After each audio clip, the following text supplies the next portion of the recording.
there, Steve Brossman here from Business Online TV, and we are talking business today. We have Alan Hargreaves with us. Welcome along, Alan. Good to see you, Steve. Now, you've been a very successful business person, both here and overseas, now a very successful author, and you're helping other business people to make sense of some of the business jargon. If we can take a step back, your background in business, can you give me a quick snapshot, please? Yeah, it's largely in finance. I was a stockbroker for 20 years, in all investment analyst, a broker itself, investment banking, corporate finance, and then I got involved in private equity. So I've been involved in finance and around business management in a number of different industries, but I've also done that in Hong Kong, Singapore, Japan. I was in the UK for a while. I ran our business for 5 years in the United States out of New York.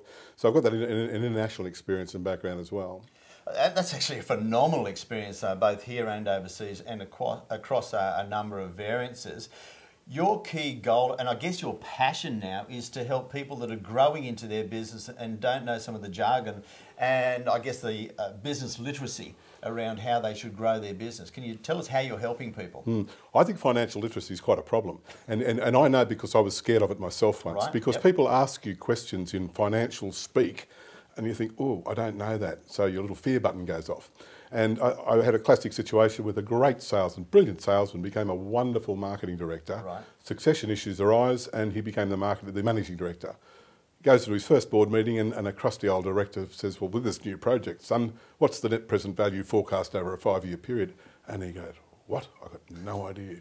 You know. And he came to me and I just got on a whiteboard and I said, look, all net present value actually means that the bottom line is, will I make more money if I put it in the bank?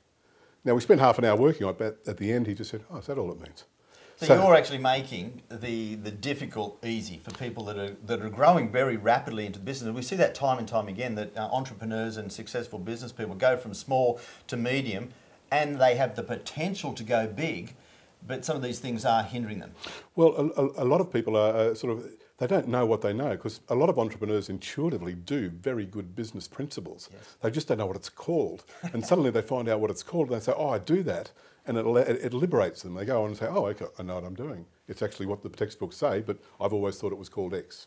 Now, talking of textbooks, you've actually written a book that's called Recharge, and it's out there in the marketplace.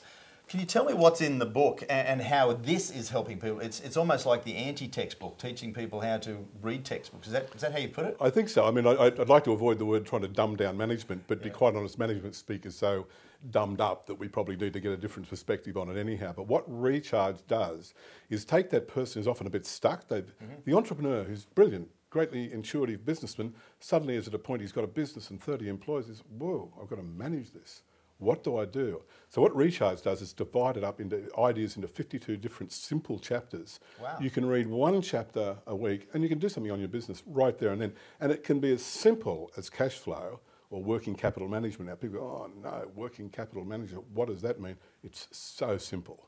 It's such a basic concept. Read that book, they'll have 5 things they can do on Monday morning. So this is basically an annual blueprint to be able to be successful, growing your business, small, medium, into a larger business. That's right. It was in 52 chapters, of course. Actually, I had to write it, and the best way for me to write it was to write one a week. Makes a lot of sense. That book says the same thing. Break it into baby steps. Don't worry about the other 51. Just do one. Then do the next one. That's how I ended up actually getting through the writing side of it. And I'm really happy that you're going to leave this with me, which is great, because I'll be able to go through it step by step on how we're growing our business. So if you're an entrepreneur, a small business person that is going through the growing pains and really want to know how to take your business to the next level and not get too scared about it, I do recommend this book. Now, where can they find it? It's in all bookshops, all good leading bookshops in the country hold it. If you can't get it there, you can go online. You can go to my website. I think we'll have a link down there. We'll have the details, how to firstly find Alan, and if you can't find the book, where you can find the book and how to get one from you. You can buy it online if you can't find it in your bookshop. It's a gap in the marketplace that you're fulfilling that I guess you're going to save a lot of people a lot of headaches, and I'm going to be devouring the book myself, and thank you so much for coming and sharing it with the people out there. Thank you. Thank you very much. All right, we'll see you again real soon. Cheers.